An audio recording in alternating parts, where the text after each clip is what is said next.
Hi guys, and welcome back to the £3.30 podcast. I'm your host, Asha. She's not our host. And my name is Reem. And I'm Sana. And my name's Fadumo. We got a guest today. Exclusive. go then, girl. Introduce Exciting. yourself. Oh, am I supposed to introduce myself? I feel like Reem was the official introducer of like everything, and you kind of stolen it from her. Political. Sorry. Ooh, Me and am I Reem allowed were the like mic? work buddies. I feel like that's it. I have to We are stand up work for buddies. you. Oh, thanks for I feel like doing this is the more. setup. You're the friends. This is a set up. You've just been caught out. No, Did being paid say that? she did. I ain't got no money. £3.30 in my account. Minus. No, real talk. Introduce yourself. Darling. Tell us who you are and what you do. Okay, my name is Fadumo. I am a youth worker and a sports journalist. We're very good at this. No, you're doing just right. I'm doing good.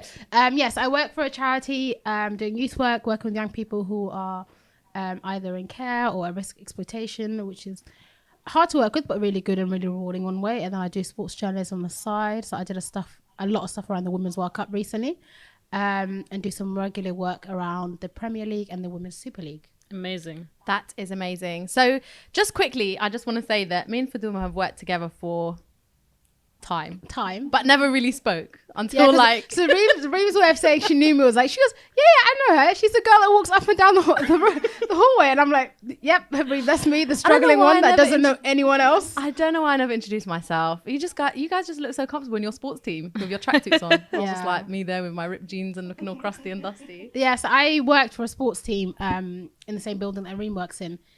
And then obviously later on, we actually learned that we all knew each other in some kind of way, which is really cool. Yeah. And then she told me the amazing stuff she was doing for the Women's World Cup, which was like, everyone needs to know about this. So if you can tell us just how everything got set up and like how you got into it and what happened, because I feel like you get yourself into like accidents, but like good accidents. Pretty much. And I feel like we can all learn from them. Good accidents. Yeah, no, I think how the Women's World Cup came about was myself and my friend Lippa host a podcast called I Think She's Offside. It's not nearly as fun as you guys. Like we just talk really like Yeah. It's like, yes. Oh, no, joking. No. no, it's just so we talk a lot about women's football.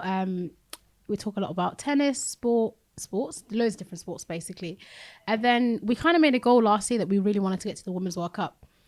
And the plan was that if we couldn't do it, we'd save money. And then it got to like May and we realized neither of us had saved any money, but we bought the tickets just in case, like a miracle happened. So we bought the tickets for the Women's World Cup, all the opening group stages games. And then it was like a month before the Women's World Cup and we were like begging and pleading with everyone we knew. So we went to a girls sports camp with the Youth Sport Trust, where we just we were hosting the camp. So we did the opening ceremony, the closing ceremony, and did a few workshops in between.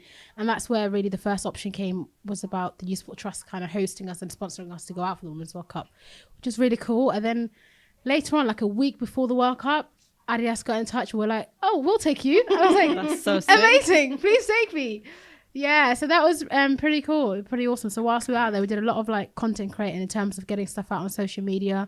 Whereas the She's Offside podcast and Adidas London, so they took a group of Londoners out to the Women's World Cup. I'm not from London, but best believe Adidas asked me where I'm from. I'm from wherever you want me to be. That was like, that's my attitude. I was like, Adidas London. I'm from London, guys. All right, give me a postcode. I'll work with it. But yeah, so no, it was really good. I really enjoyed it. A lot of traveling back and forth. But going out and seeing the crowds of like 15,000 people, 20,000 people who were all basically out there for the Women's World Cup, like it wasn't a sense of they were all locals. It was actually like English fans and Scottish fans who'd gone out there and just really covering it from a different way was really good. Do you know what I love about that? It's like you literally got involved because of your love for sport, and it wasn't like, oh, let's get Fadumo in because we want to tick that box of like having the hijabi there and Yeah. It was literally because of like everybody has this one common thing that they love, Yeah. football. Let's just get down and just talk about it and just have fun, which I proper respect that. I just love that so much. No, it was really cool. Like a lot of it was us going to games and like so we went to the France versus South Korea game, which was the opening game. It had like 43,000. And then we went to the England versus Scotland, which was 15,000. It was a really good experience of just being a month there and building all this content and really sharing like what it is we do on our platforms and also working with other people in sports, because it wasn't necessarily like a case of they've taken the biggest and best influencers they'd ever come across, because I was like, my Instagram says otherwise. Yeah, you have a massive impact though. I think you don't realise. But it was a case of like, they were like, we wanted genuine people that genuinely love sports and do stuff around sports. I was like, as well as doing the podcast, like me and Lippa ourselves do coaching, and we are both ambassadors for the Youth Sport Trust. So we go on a lot of residential and camps and stuff. So we do a lot of day-to-day stuff around sports, and I guess it was for them a way to kind of incorporate that into the World Cup. So yeah. Can I ask? Sorry. I feel like what you do is quite unique. And I don't know if it's just because I don't really meet women who are like in sports and in coaching as much as I do like men, for example. Yeah. Especially in our kind of service and what we do, that you always see men doing this stuff. Yeah, of course. And it's amazing and refreshing to see a woman do it. What made you, if there's anything that made you, what made you get into this? I don't think anything like overly made me go, oh, I wanted to become like a sports journalist. I guess it was just like trial and error. Like I did loads of things and I was like, that one isn't working for me. Let's try this one. So I went, I used to play football. So I played football at a local team. And then so I went to my first season game, and whilst playing there, I was told I couldn't play the game because there was a hijab ban, which I didn't know about. So this was if you guys could see Asha's face right now. You wrote about this in Galdem, didn't you? Yeah, I did. Wicked When- article, when read was it. that? We'll put it in our description. Sorry, go on, Sana. When was this? When was the hijab ban in sports? So the hijab. So I played in about 2011. That's when I joined the team. 2012. The ban I think was lifted in 2014. Wow. So it was it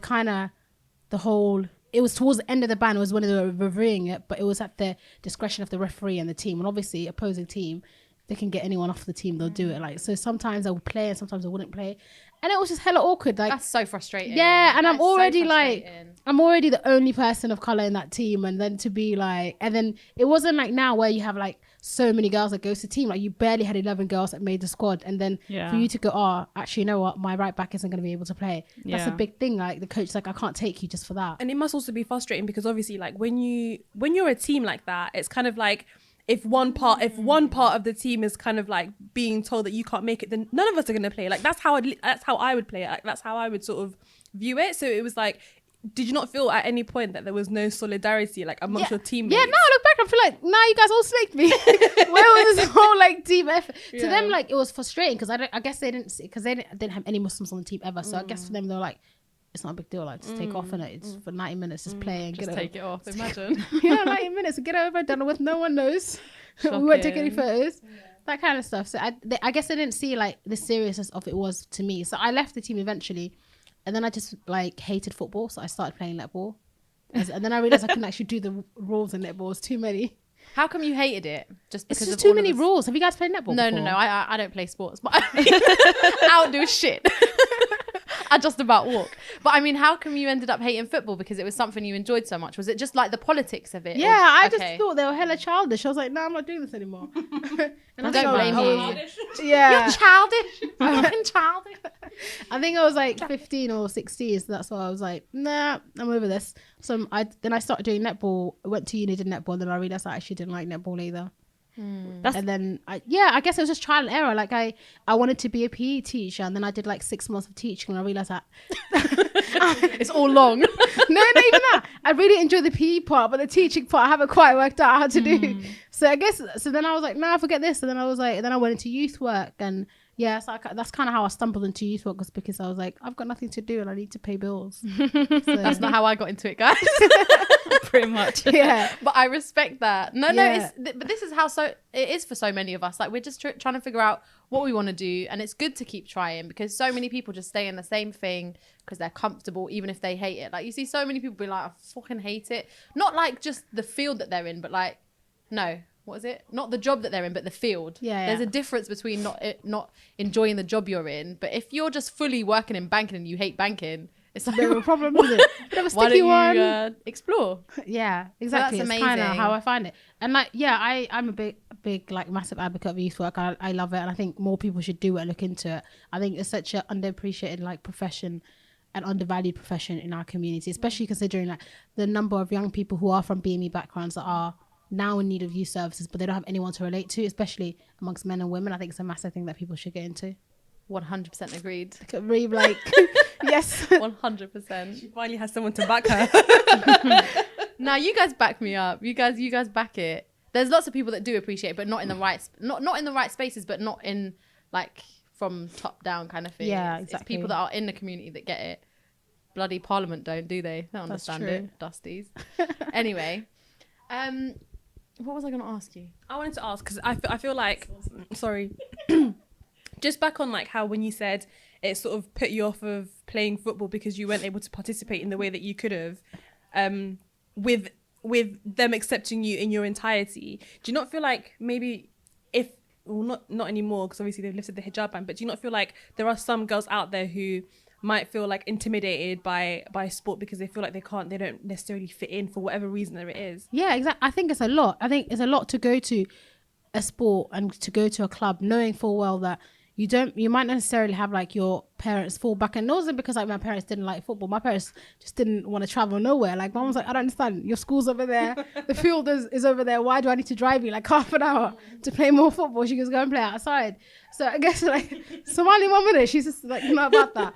So like, and then for me to be actively going somewhere, like traveling 40 minutes or like an hour, up to an hour by myself to go to join a team and knowing that I'm like the only minority, for me to bring myself there, that's a big commitment from my part. And then for someone just to go, sorry, we can't take you as you are, it's kind of like, you don't do it. So I think that's where a lot of people and I have missed out. And I discussed this like in an article that I wrote, the Golden one. It was like, there's never been a hijabi on a senior World Cup, and there probably won't be for a very long time, because like for them to go out in those spaces, that is enough, like them pushing themselves. And then you need to kind of have those spaces kind of need to reciprocate, and they need to meet them halfway, which is what was happening in football. So weren't, because there's a massive power in being able to see yourself, because if you can see Absolutely. yourself in a position, then you know you can do it. Yeah. And it's like it's more motivating. But also it's not just diversity in terms of like color and ethnicity and like hijab and all the rest of it, but it's like, I know if I was younger and I wanted to get into football, like parts of the reason as to why I gave up sport, because I used to run track.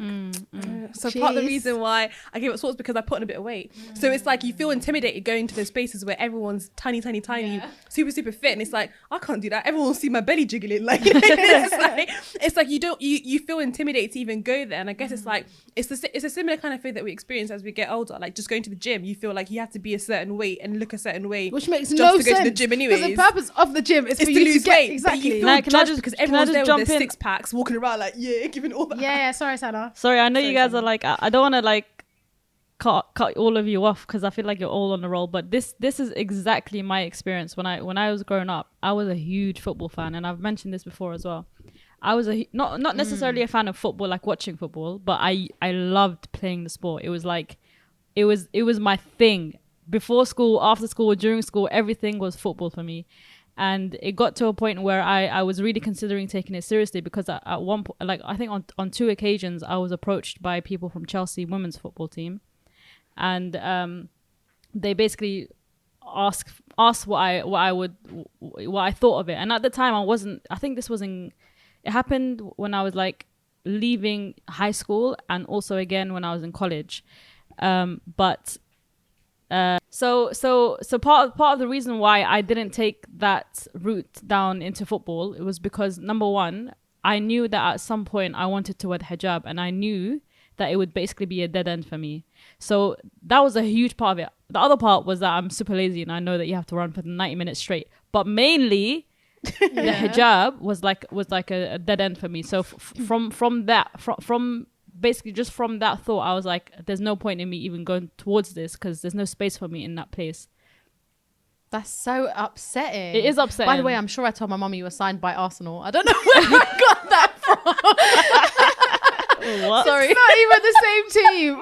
Sorry, I'm sure I said that before. I was like, yeah, she used to play football. She was signed by Arsenal when she was 16. Sorry to everyone that I might have lied about that to. I didn't mean to. I just misunderstood. No, but real talk, that's so frustrating and so upsetting. And that's such a horrible thing that you'd experience, where you, because there's no space for you, you end up resenting the thing that you really love doing. Definitely. It's like men, if that was men, everyone would make the biggest hoo-ha about it. Yeah, and exactly. The biggest even now, hoo-ha, even now when I watch back and I watch like women playing football, I get really like regretful of myself and my decisions, because I'm like it's 2019 has like changed. Yani we're in a completely different place now in 2019. Like women you can be a hijabi and you can play for a major team. Not that anyone has done it yet, but we've like evolved so far that we can do it now. So if I Moving had towards stuck to it, then I could have been on the field, if that makes sense. But so it makes me regret it. I think give it 10 years, Sana. Nah, Give man. it 10 years. No way, 10 and years. you never know. You will see. I'm sure you will see. No, I think. I think it will be. Your time is retired. So you're retired now. So I could have made it, but I got injury. That's what you need to say. My knee hurts. No, my knee. what I'm saying is, I My knee, think it will obviously. happen a lot sooner than we think. Like very soon. Do you think? I agree. I think times are moving a little bit faster than what they used to when it was like the 60s and everything just took 10 years to spread around the nation. Definitely. Now it's moving a little bit faster. That's when I'll watch football. If I can see a hijabi on the pitch, I'll be so invested in football. I don't after think you that. would. Sorry, guys. You just want to I watch feel- tennis in Richmond. Bruv, you in it, Wimbledon. If you see a hijabi at Wimbledon, What? No. Where is Wimbledon? Richmond. The most never managed to let this down. Never. I'm never. You don't understand. I had her tweet and Instagram over this, and I will never let it go. How do you How feel you gonna about say what she said Richmond? about tennis? No, over I football? don't even know. That's not even She don't that. care about that. The fact that she's here, like, I made a mistake. What, so I can't make a mistake now. What do you want to do? Issue an apology. Like, what do you want to do? you can't. Like, I don't understand how she, with her chest, was like, yeah, it's Richmond. Wait, what? It's near them ends. I swear it's like in Roehampton, isn't it? It's Roehampton? near them ends. It's in Stop, Roehampton. stop. It's What's near Roehampton? Roehampton, isn't it? Anyway, I feel like there's gonna be kind of younger women that listen to this. Well, I hope there is. And I think lots of people who might be interested in the same thing. So as just like from your experience, and it feels like, I don't know, I don't want to say that you gave up, but it sounds like it just got too much that you thought, I'm not even fighting this. This is a battle too big for me to fight. Yeah, no, 100%. I gave up. I don't even lie about that. I'm not very confrontational. I don't like. Yeah. Fully. I just literally DM'd like the county football on Twitter at that point, and I said, by the way, this happened. Is it a rule? She goes, I don't know. I look into it, and then I never chased her about it. So that was as much as investigating that I did into it. Better than nothing. Some people just don't. Yeah, absolutely. Nothing. But that's what I mean. I have complete admiration for girls who have put like their time and effort behind it. So like, there's Asma who did so basically basketball had a similar ban on the hijab as well. Yeah, and that was recently lifted, and Asma did a lot of campaigning behind it, and I was like, good on you, because I don't think I'm just not the type of person to do that kind of stuff. So I would say I definitely did give up on it a lot sooner than I hoped, but I'm glad in whatever other way, like I found my way back into it. What would you say to like someone who is 15 now, wearing the hijab, loving football, wanting to get into it? Or just any sport in general. Yeah, don't worry, tennis. That's literally what. No, it's love. I love that. No, I was just do it. Like, I feel like the way I see it is I have no intention of being a professional athlete. And I definitely won't be a professional athlete. I've got a bad knee, remember? So I can't do it. And I feel like all I'm doing is in some kind of, if I can pave the way for someone else to do something in whatever capacity that is, I'll accept that. And it doesn't necessarily mean that I don't want like a young person to look at me and go, oh, I aspire to be like that, because you're nowhere near the top. Like, we're very much still scraping the bottom of the barrel. Like, we need to work higher. But if by seeing me, it paves the way a little bit for you to go, okay, I'll get a little bit higher then. And you might not necessarily make it to the top, but you can pave the way for other girls to do that at a later point. Just knowing it's a possibility. Exactly, and that's the thing. So I would say do it, and if you're not doing it for yourself, know that you're still paving the way for other people to join you. So if you go and join a football team or a tennis team or a cricket team, whatever it is, and you get to a point where you're like, okay, I'm not necessarily a professional. I might be semi-pro, and I might be playing it. I might have a 9 to 5 and just play on the weekends. That already opening the door for someone else to go, that's a hijabi, I relate to that. Let me try and be a pro now. And that's what I mean. So it might take 10 years, it might take a bit longer, but you're paving the way for I'm other not going to people. lie, I feel gassed, like I want to join a football team now. Come join me. And do you know what? And I genuinely think that's real sportsmanship, because it's not about the glory. It's not about the glory. I don't think it is anyways. You correct me if I'm wrong, but I genuinely think it's about just being there or having the opportunity or just living in that moment of like just your own greatness. And that's the thing, like your presence is enough in being in a place. It's not necessarily what you do or what you say or people like you interact with. It's just your presence is more times enough is enough in that kind of space. And what it is, other people will see you doing it and be like, actually, you know what? I'm a hijabi, I'm like this. And I've worked with, like, since then, I've worked with schools, and I do a lot of work where I go into schools and local communities and I do talks to them and I tell them about what I do. And 9 times out of 10, they're really surprised. They're like, "Wow, really? You play football, or you watch football, you do this?" But it kind of gives girls like, "Oh yeah, I like football, and I was thinking about it." And I'm just like, yeah, just like do it. I'm not necessarily the professional that I want you to admire. Like, please look at real professionals at that time.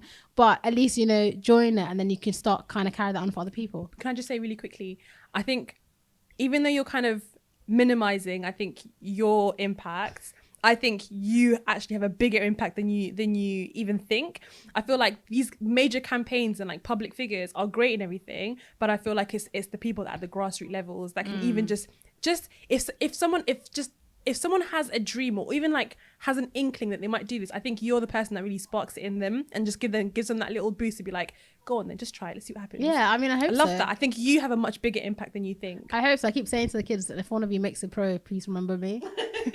I was just literally exactly what Asha said. And you never see someone say, actually, it's because of, I don't know, bloody a footballer that's in the Premier League that I'm doing this. They're doing it because they're someone close to them or someone inspired them that's on that level where they can feel like they can really relate to them. That's so much more, not more powerful, but like, that's so different. You're doing one-to-one, dealing with these young people or adults that are feeling a bit insecure or not ready for sports. Like, that's so moving, and that is so much more meaningful than, yeah, it's just different. It's a different thing. And I know, like, even me, when I think about when I was a young person, like, I remember thinking of teachers that I really liked because they had my back, and they were more than any other person that was in the limelight anywhere.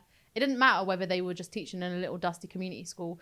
I was like, I respect you because you've made this, like, you made me feel like I can do it. That's more important than anything. And I guess it's also like one of those things that you don't necessarily like have to, obviously, like I said, you don't have to be amazing at what you're doing and stuff like that. But I think as women, like, one thing is that you look at like great, amazing women in sports, you look at the likes of like Serena Williams and you're like, okay, she's amazing. Or you look at Michelle Obama, you look at basically really powerful women, and you just think, as a young girl, like, there's been research around it, is that is more detrimental to their mental health and well-being. It's like looking at people who are so far off because you don't see the steps in between, and it's too far off for you to even allocate or to look at where those steps in between are. So when you have people that are only 1 or 2 steps ahead of you, I feel like that's like the best thing that can ever happen. And I always say to people, I feel like I have most of my role models or most people I really aspire to be like in my phone book. Because the fact that I can call them and I can say to them, hey, you know what, this is what I want to do, and they're like maybe 1 or 2 years above me or 1 or 2 years ahead of me, I think is more inspiring than watching someone on TV or watching someone ahead of your time, because that's the kind of person you can look up to. I 100% agree. I think it's wicked. Asha's taking pictures. I know, I'm just looking at her like, please don't do this. No, she did so good though, mashallah. Anyway, can we just big up Sana? Because I've been listening to, I feel like, you know what my current motivation in life is? It's just listening to Sana's like poetry thing. Oh, and I keep commenting back every couple of days, like going, hi Sana, it's me again. You're I actually really like adorable. it. Sana, we are fangirling. Thank you, man. No, honestly, you've been making my day, because every few days or something, I'll get a message from the same person saying, just here for good vibes, and I'm like, this is so adorable. But thank you so much. I appreciate it. Positive vibes, that's it. I love it. So cute, isn't it? Listen, when I come to the UK, we need to hook up some sort of football match, and I want to get these two involved because I've never seen them 100%. run or with a ball or with anything of the sort. I'll be referee. Oh yeah, I'll be goalie. I'll be commentator. I'll be commentator. That's it. You would be. I think it was the funniest commentator. That would be wicked. I'm on it. Actually, I'm not really, but I'll cheerlead. Can I cheerlead?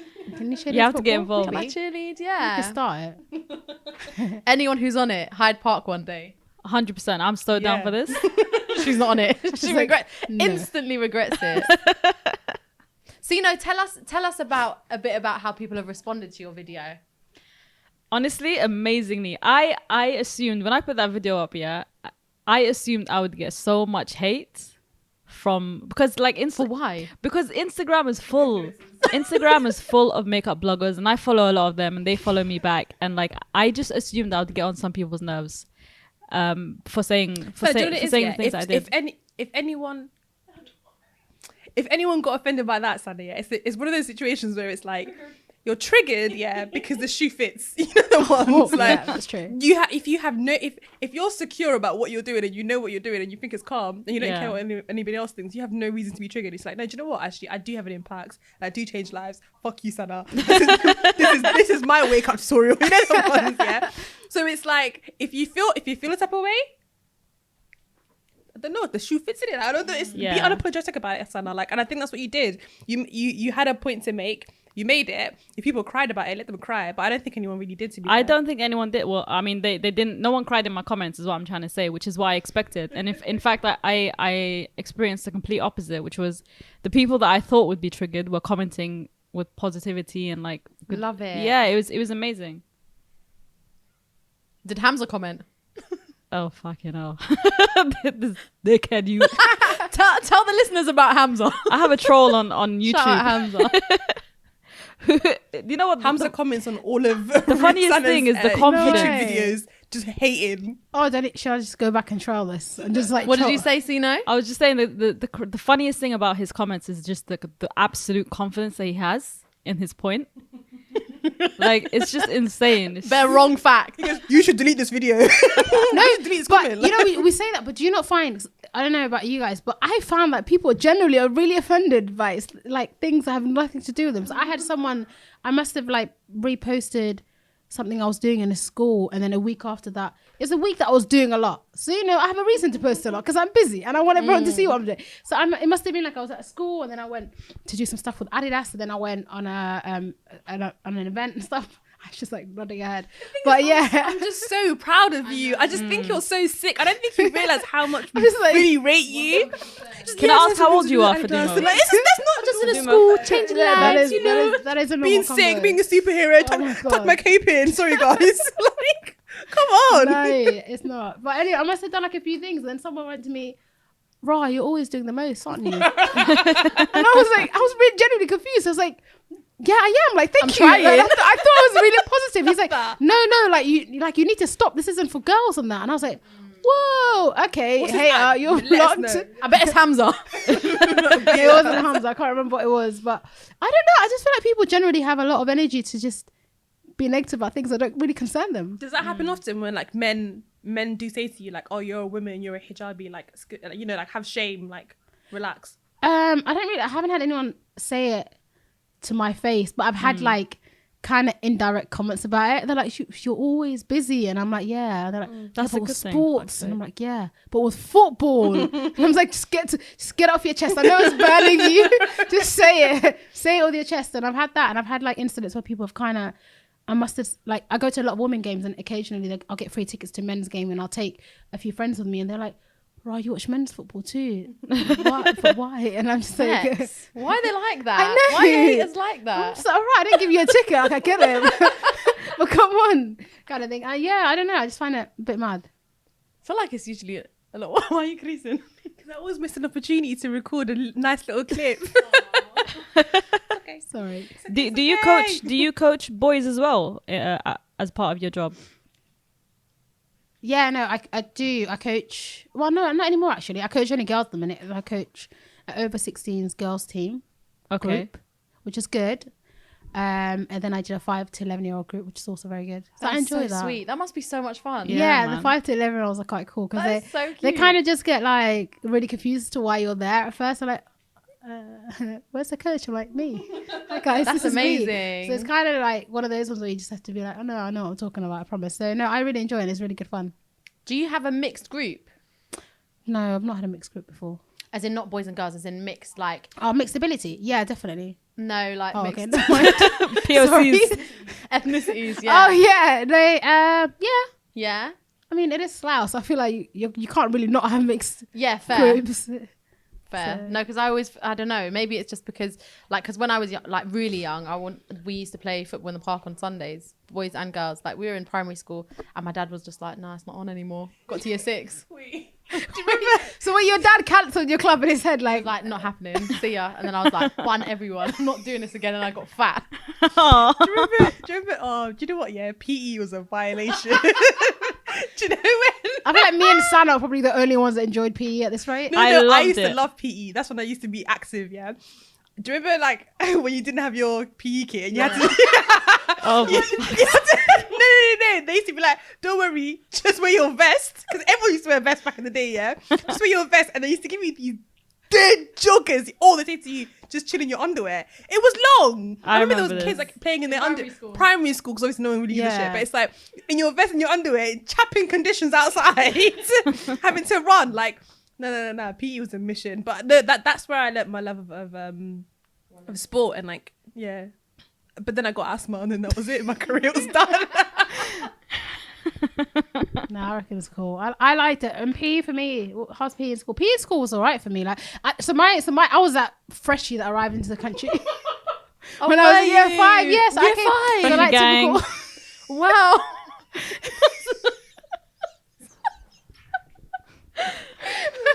Year 5, you know. you lot taking the piss. I can't even do this conversation. I can't even relate. I was 5 years old when I came to this country. I thought you Wait, came really? late. No, I came when I was 5. So I came into the country when I was only 5 years. So this is how I came into the country. If I can say this How without old is laughing. year 5? 9? When you're like 10? Wow. Yeah. Oh, So basically, my mum said to us, we're going on holiday. Stop it. Yeah, and never really went back. So we were like 2 months into our stay, and I was like, "Are we like going back soon?" She's like, Oh, bless "No, you. we're gonna start your school." So that I already felt deceived at that point, and then I couldn't speak the language, so I started this school, and I feel it was one of those schools like it looked like a really rough school, and I'd come from like some elite, like out of like because I lived in Denmark, so it's this out of city kind of school. There's like a horse riding school next to me. They just sold me a lot of dreams basically, and then I joined the school, and I realized that all the kids were like horrible to each other, but then the only thing that made them kind of nice to me was that I was good at football. And it was my way in. I used to play football with all the boys, and it's the one thing that was like, we're not gonna pick on you because you're actually good at football. And I was like, That was such a thing. God. I mean, I saw Football a girl privilege. that started after me, and her time was brutal. I'm not gonna lie. I didn't even try to save her. I was like, I'm so sorry. Every man It's for every themselves. man for himself. No, yeah. So you came from Denmark, did you Yeah. say? Do you ever still, do you go back? I've only been back a couple of times. I'm going there on Thursday. No way. Yeah. Yeah. No, Sorry. I've only been back a few times, but I don't know. It's one of those typical. I really feel like, other than Asha, who's unique because she came when she was 5. Where did you come from? We'll talk about that later. Okay, but I came from Somalia. oh, Wait, did you see that video? no. The guy in call when he was getting his citizenship. Asha's favourite video. I can do it. I'll show you after. It's Okay. my favorite. Yeah, video. but I feel like the majority of Somalis I've come across came around 2004 and 5 because I think that's when they opened the borders to all the Somalis. I came from 1998. Yeah, you're unique, but they opened the borders for the rest of Europe. So I've got loads of friends who are like from Norway and like Holland and stuff who are all Somali who came around that time. But yeah, so when I came, it was all right. It was just like a bit of a, like, you know, the language barrier and stuff, and Of just course. at least being sporty kind of just saved me from being picked on. Did you listen to our one where Sana spoke about her first day at school? Yeah, I mean, Sorry, Sino. It's all right. sorry guys. I think about that every day. Oh, to bring it back. yeah, I think that's the first time. I do remember a time when I was in year 5 and my dad had to come in and speak to the teacher because so this is like, you know, like, I don't know, you know, I feel like everyone else has a spiritual connection with their hijab, like they decided to wear it because they learn about. I wore it because I saw 4 girls wearing it and I wanted to be the 5th. Like there wasn't really much thought That's behind most girls, by the way. Is it? I just feel like everyone else has a story right now, like a hijab story, and mine was just like I just saw loads of people wearing it and I was like, I want to wear one too. So I must have worn one like for a couple of days in year 5. Just really making my life hard. Like already I can't speak a language and now I want to wear a hijab on top of it. I wore it and I remember my dad being called in to the school and they said I couldn't do PE because I was wearing a headscarf. Wow. And I was like to my dad, don't worry, I'll take it off. Best believe I went back to class with my scarf and I was like, I'm not taking it off. For you. And, like the only bits of English that I knew, and then like the woman was like, I can't even call her dad back because she doesn't. No, come off. I was like, look at me. I'm the captain now. Exactly, it was one of those moments. But no, it was good though. Other than that, it's pretty cool. Wow. That is so That is.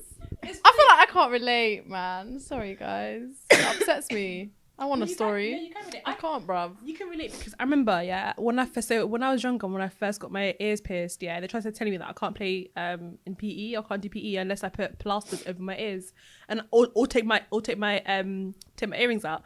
So obviously I was like, I'm not putting plasters on my ears. I'll take my earrings out. So, obviously I was dumb in it, so I wasn't really listening.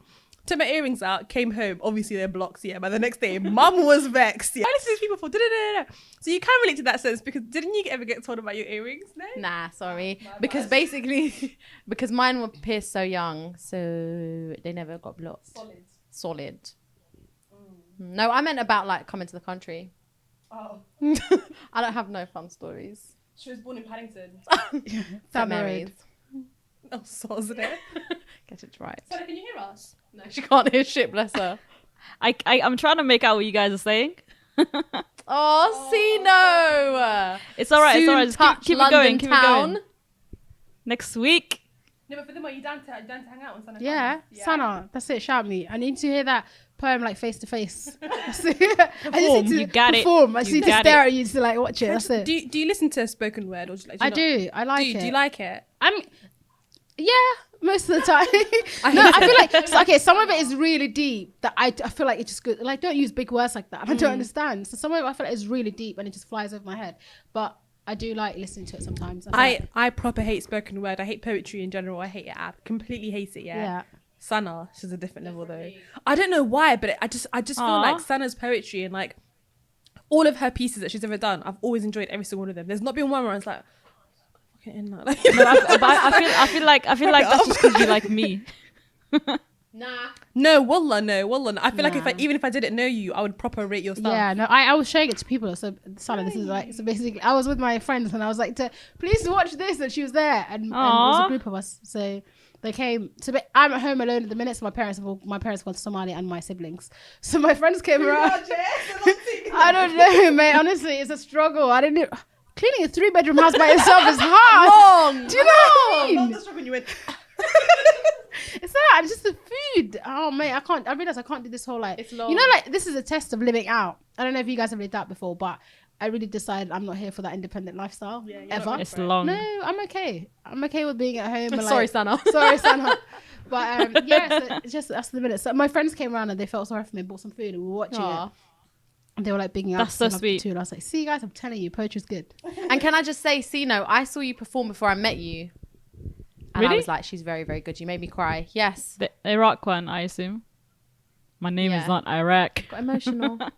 And I don't need your help. Do you know what's a tester? Yeah, you know when you're showing your friend something and then you go, hey, watch this, and they tap the screen to see how long is left. Yeah. That's a real. Asha does that to me all the time. All the time. You know, you're watching it, you're like, yeah, it's good. Yeah. They're literally preening to And see you see how it like long is this is left. 4 minutes. You're like, No, but it's long when you feel pressure to watch something for real. Like 12-minute videos. Oh. I love how 12 minutes just sounds like a lifetime now because It we're sounds just long. so accustomed for like a couple of minutes clips at most. I'm guilty of it too. 15 seconds out. A Vine. 6. Yesterday or 2 days ago, me and Fedra went out to go shopping because obviously I need to look fly if I'm coming back to the UK, and all my clothes currently don't fit because you know you always look fly, you know by life the way. in Doha, yeah. Hashtag tea time. Hashtag wide fit. Exactly. Hashtag canvas trainers, hashtag leggings, hashtag oversized top, hashtag backpack. That's her uniform, literally. Wow. Yeah, so these guys take the We'll see piss when out she of comes. me because they say that I have a uniform, which I do. Is my leggings and like these dead Vans, which by the way, since you guys have asked me about that, I haven't worn. I haven't worn. They're basically These guys bad, bullied they're me not into like not wearing my own favorite like Vans. Oh, sods, innit? We'll get you some real. Can I just say we got uniforms as well? We'll go through it in a second. So you don't feel left out. But You guys- talk about yours. Now, listen, you Asha guys tried need to telling me the trainers were tell white you earlier. guys need to show Fadumo They're not white. your that meme that you made. We need to something. What meme? You guys need to show the startup. Yeah. You guys need to show her that, and then she'll understand it a bit more. In fact, I think we should post it. Where We is should it post it on starting? our You do not on have our a Sana starter Instagram. pack. Just Tell bare me you have a slipping Sana pictures. starter pack. So Sino, so what are you gonna get? Like, are you actually gonna shop for this trip for real? Fam, we already went shopping. Let me tell you how it went though. We had a Go budget, on. yeah, of like what, £250 each, right, Fed? £250 each, okay? We're going all out. I went ready You bought a to t-shirt. shop. I hate shopping. You guys know this. I can't stand it. I went ready to shop because I was like, I can't go there and have them cuss me again. So We went in and this guy took up about 3 hours buying all his shit. He got like 10 million different t-shirts, bare jeans, bare this, bare that. I came out with 3 tops. And I had a budget of £250, which I'm yet to use. So I'm basically this week is my plan is to just go ham on shopping, get £250 worth of clothes, even if I don't like them. I need to finish that budget. What? No, get things that you like, Sino. Stop it. Obviously, I will. Obviously, at some point, you know, I'm gonna like something. Or just come but here but I'm and go saying, shopping like, I together. hate shopping. Let's go shopping couldn't deal together with for it. real. Say that again. Let's go shopping together because we're all about the same size ish. Size 12 and above or size 10 and above.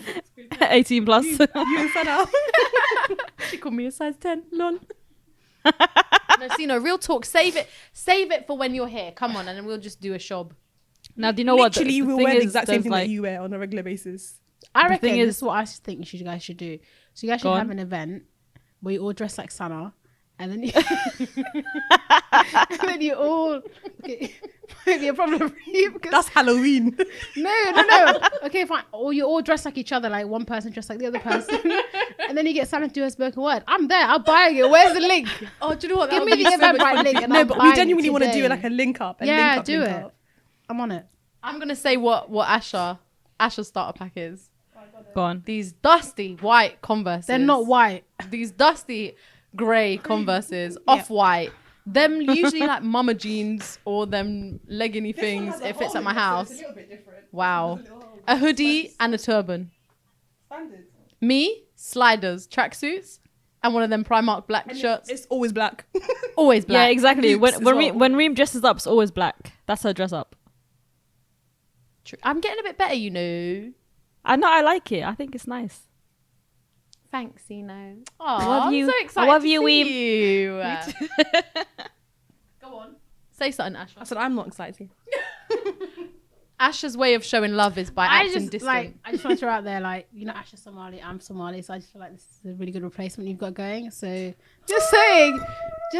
Now we got 2 Sana. Arabs and 2 Somalis. Do you know what I mean? Like, if she does, That's a good shout for them, honestly, know what I mean? because I feel like I have to represent for the Somalis on a regular basis. Yeah. So if you want that responsibility, I'm okay you with have it. Can you with even that. speak I feel like she Somali was though? trying to say that she's on your side. No, I was about to say that I'll replace her, but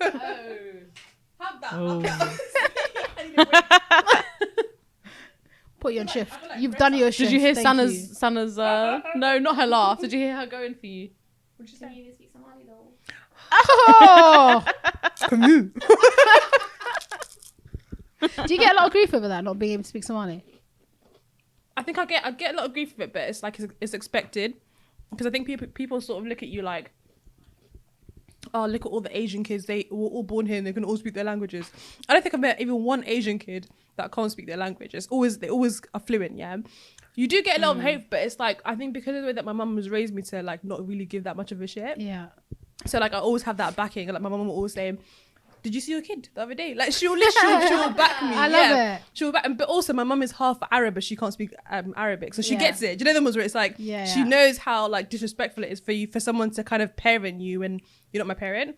Like why are you telling me why you can't speak Somali? Blah, blah, blah. Do you know my story? Do you know why I can't speak Somali? Do you know where I'm from? Is it like it's like I feel like I'd much rather learn Arabic because it's the Quran's language than Somali. It's like it's not the be all and end all of me. It doesn't define me. I'm not any less of a Somali than you. Yeah. Not gonna lie, I can cook the Somali food. Do you know what I'm saying? Yeah. Yeah. Make the Somali tea. Make the Somali tea. I can do everything. You know, my danta's on point. Like I can do everything. Your head just went up. Come on. So it's like I think people always view like your ability, and I think this is like more common amongst like young Somalis, and especially like on like Twitter or like social media. It's like your Somaliness is determined by your level of Somali. Like even like that whole Somali challenge thing that was going around for a bit. Yeah. People find that shit entertaining, but it's like I think you realize how much people don't actually can speak Somali, and a lot of it is understanding.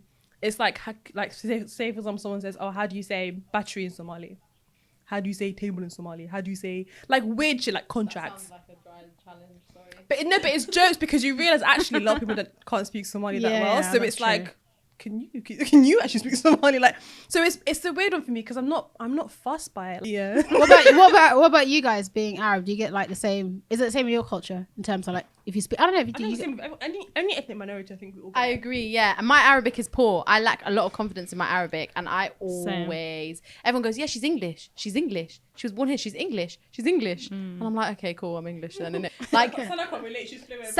Sana, you're fluent in Arabic, innit? No. Listen. Fully. It's funny that you guys are saying this because I'm literally just editing a video yesterday that we did, and it's basically us trying to talk Arabic for the whole vlog, and we failed miserably. Like as That soon as sounds that camera amazing. went on, you know when you just like all the words just like go blank and you're left with nothing and you're just talking half Arabic, half English. That's what we sounded like. Yes, that's so, me all the time. But yeah, but we all have the same thing. Like even when we go back home to Yemen or in Reem's case Iraq or whatever, they always like see us as the outsider, as the the English person, Yeah. and they kind of expect us not to talk Arabic, but they also expect us to talk Arabic, and they give us shit for not doing so and stuff like that. But so yeah, it's just long. yeah, man, it's just a long one. It's funny because my brother was born in Iraq, and no one said, they say, yeah, he's English, but then they're like, yeah, she was born here, she's English. I'm like, make up your mind. Like, what defines me being English? Like, I just don't understand. I just don't get it. But I just ignore it because I'm like, I can't be bothered. You lot can do whatever you want to do. You can say what you want to say. I know the Iraqi songs. That's all that matters to me. I think people. I think the other day I must have posted a video on my Instagram, and we were at some wedding, and I was singing in Somali, all the Somali old school tunes that obviously every Somali grew up with. I was singing all of them. Everyone was like, "Raw, is it?" It's like you. I'm like, "Yeah, come on, now, don't you gotta read the thing, man."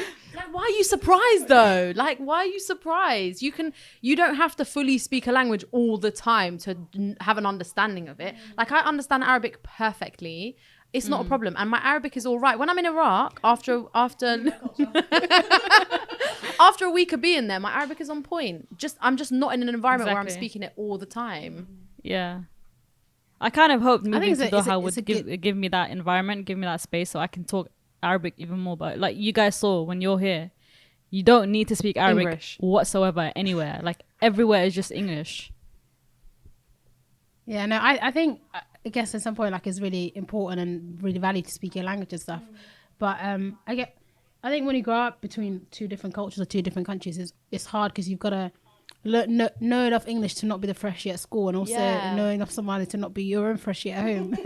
Do you know what I mean? But do you know what I found interesting? A lot of Somalis that live in Kenya, Yeah. I found that their Somali is just amazing, beautiful. It's like they came from Somalia yesterday. Like it's actually so Yeah. sick. And I remember asking, like I was like, why is it that Somalis from Tanzania can't speak Somali, but Somalis from Kenya can? And they were like, it's because their mums knew like my kids will mix bear with like a different culture, so let me force it on them, like let me force the culture thing hard, so when they're at home they can only ever speak Somali. So it's like their parents have like been on it, like militant with it, and like really forced for them to like be able to understand their culture a lot more than any other culture. So that's why I think they still got that. Whereas like Somali diaspora, when you look at them from like America first, let's just not even talk about that, 'cause They're not from us.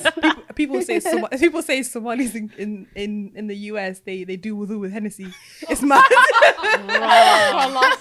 That's stuff for a lot. It's mad. It's I've seen some of the stuff. yeah, and I'm no just like, ratings. wow. Yeah, and then like IKEA Somalis as well. So Somalis from Sweden and shit. Yeah, like no ratings as well. Like it's peak. I think the only ones that really get ratings are maybe from the UK. Maybe I'm just being biased. I don't know. But if you're from the UK, it has to be London. So. But I only ever learnt Somali, proper Somali, whilst being in the UK anyway. Which is because whilst I was in Denmark, I'd only ever speak Danish all the time I was at home, and I knew bits of Somali, but not too much. And it was when I moved here, like I had other family that moved in with us, and they were straight from Somalia. So that's why we had a language barrier for the minute. That's kind of why my Danish now is absolutely terrible, and I would never speak in it. Ever under any circumstance. I go to the Danish embassy and I speak in English to them. I'm like, please fix this passport, new one. But I think what you said is right. Like it is valuable to learn to know your language, but also people are trying. I feel like people think you're not trying. You know what I mean? Like for me, I dropped out of Arabic school when I was in primary school, and I regretted it when I got older and understood what it meant. And then I studied it in uni. But then isn't that everything though? That's until... everything though. Like right, yeah. Like so you can't knock people when they're trying their best. Like I didn't need to study Arabic in university, but I did. That's when I learned how to read and write. And then it's like, we're trying, man. Give us a break. How many times do you hear people laugh like, oh, did you hear the way that she's just said? Shut up. It's like go to the post office and try and get something. Go on, like, I dare you. Write a letter to the council confidently. I dare you call British Gas right now. So your issues. I dare you. Like, That's so true. It's annoying. Upgrade your phone on your own. Fill out that form on your ones then. It's long. Maybe that's what we should start doing. Like, just get them to do their own. You call the council by yourself. Laugh at me then. Go on. See where you go. No, but I think it's pretty mad. I swear. She's off. She's gone. off. She gone. Someone stop her. I swear. When you were younger, did you ever clock it? Because obviously we were fairly new to the country.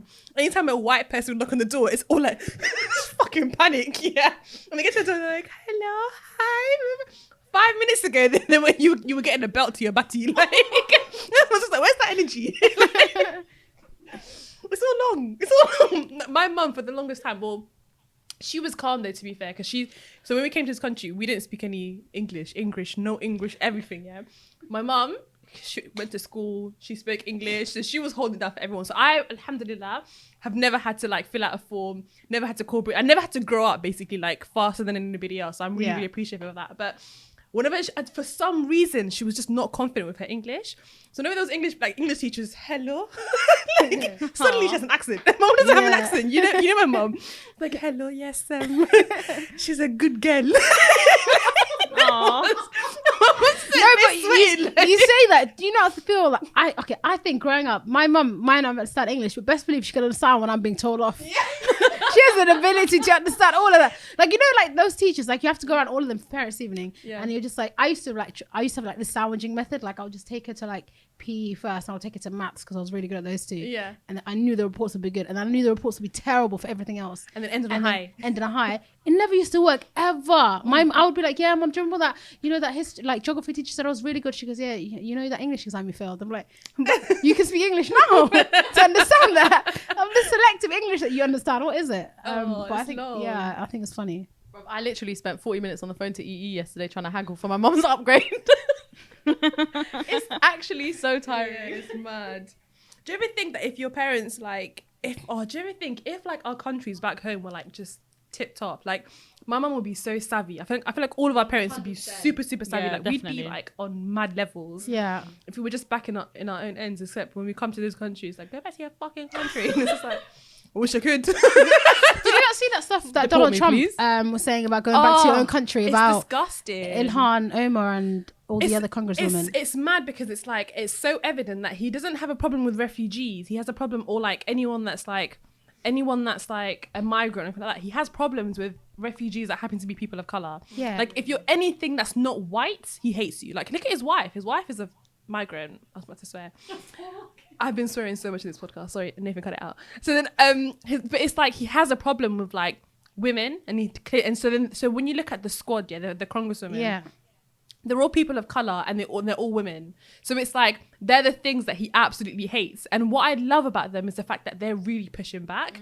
They're really giving it to him, and like no one supports him apart from like the like racists and like the white supremacists. You say that, But but like the majority of the country, yeah, exactly. unfortunately. That's a bit of a concern. No, but it's like anyone that's like level-headed and like level thinking. I think the rest of the world is thinking, what the fuck is going on? Even like people that would normally vote for like his party, and because I think a lot of people, the reason why people were saying how is it possible that Donald Trump managed to get into power, and it was like people that normally vote for the party that he was representing will always stay loyal and true to that party, so they'll always vote for them. Yeah. So it was like a matter of like, you didn't win by popularity when you actually deep it. But it's just mad. It's like, it makes me feel so scared and like worried, the fact that there are people like that who are in power and who are making real decisions. And we saw it from like, was it the beginning of last year when he introduced the Muslim ban? Yeah. That was him testing the waters to see what would happen. Like, imagine having that enough energy and vim to know I'm going to do this, and I know it's problematic, but I'm still going to do it anyways. It's mad. It's actually so mad. I know there are racists in cabinet and in the US in Congress, but at least they hide it. These ones are just blatant with their racism. Straight up denying Esther's because you've been back home. Like, I was in shock. I'm not gonna lie, I got a lot of British privilege in many ways. Like, you know, the ones where because of my British passport, it's unlikely I'm gonna get denied by like a by any country, just because I was born in London and I got a British passport. Obviously, just Ali gives me away, but it's not that deep. So when I get like rejected by countries, I'm like, oh shit, like this is, I just don't expect it to happen because of that. Yeah. So like my cousin, Iraqi passport, every day it's a rejection. And I just think like it just, obviously if you're not experiencing it every day, you don't recognize the kind of privilege that you have. So when I was doing my ESTA application for America, it said if you've been to Iraq, Somalia, Yemen, and a few other countries, like 4 other countries, Libya, and they were like, you're not going to get it, basically. Like, they fully said in it, like, you will probably not get this. And I was like, why am I paying you $14 for you to then turn me away? Anyway, just because I'd gone back to visit my grandma, like, surely I shouldn't have to explain that to anyone. So it got rejected. Then I had to apply for a visa, like, go into the embassy, line up like a herd of goats, me and a few other people, just out there with people with their guns, And I'm shook. I'm thinking, what you making? I had to miss a day of work just for that. For them to go, me to sit in a line, and then them go, what are you doing in America? What did you do in Iraq? So I saw my grandma. Okay, that was it. Boom, bam. Just gets my fucking nerves. You're right. He's outrageous. Like he's crazy. And I think one thing, like, more than anything, I think it shows more than anything is like if you're someone that supports obviously the rights of all people, or that if you're a person of color, you have to actively go out of your way to not even that. Like, I think we've been taught so much to have those safety professions. Like, our parents have engraved into us, be a teacher, be a doctor, be some of us don't have the brains for that. Do you know what I mean? So like, and we need to venture out and do other things, because essentially how you're going to change legislation and governance over time isn't going to happen tomorrow. It's not going to happen 5 years down the line. It will happen because we need to make sure that a few generations down the line we're high enough in those kind of areas. And I think that's what it is. Like, we don't have anyone sat at that table talking for us, and that's the problem. Like, the fact there's 100%. No one sat at that table talking for us is what's causing us a problem like that. And I think part of the problem is that because obviously when our parents came to this country, they were dealing with so many things. Absolutely. And I'm guessing because of the lot of the reasons as to why we left our countries is because of politics. So like, my kids didn't get involved in politics. Do you know what I mean? Or like they just weren't savvy enough to be able to say, I want my kids to be like tutored on this or blah blah blah. But anyways. But yeah, I think it's a bit of a sticky one. Always still. But thanks so much for appearing on our podcast. For the more, we've obviously like just loved having you here. I think this is our favorite episode so far. 100%. I feel like we talked too much. So I'm really sorry. I'm still listening. Amazing. Love it. People always want it to be longer. Okay, that's good. So just keep being you, keep being an inspiration. So like, not just a lot of Somali girls, but like just Muslim girls and anyone that just can tick the box other. Like, you're just so sick. Take your other. You know, like people are like, oh, you know, I don't want to be a tokenism.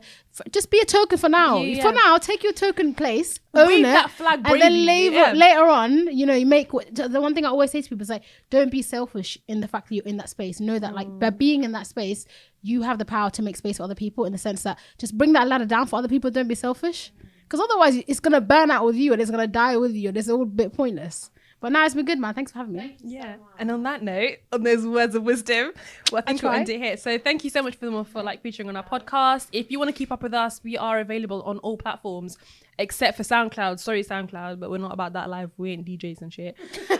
You can find us on Spotify, YouTube, iTunes, all that.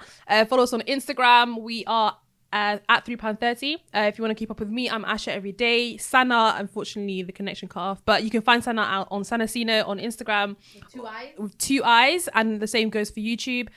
She also has a book out as well, so make sure you guys go out and buy that. It's called War and Love, Love and War, something like that. And then Reem is basically the face behind the Instagram accounts. If you want to keep up with Reem, just hit us up on Insta. If you have any questions, let us know. And yes, and Fadumo, where can people find you? How can they keep up with you? Just Fadumo_OO, or She's Offside. That's it. Yeah, definitely listen to her podcast, guys. Do it. But yeah, thanks for listening, guys. Bye. Bye.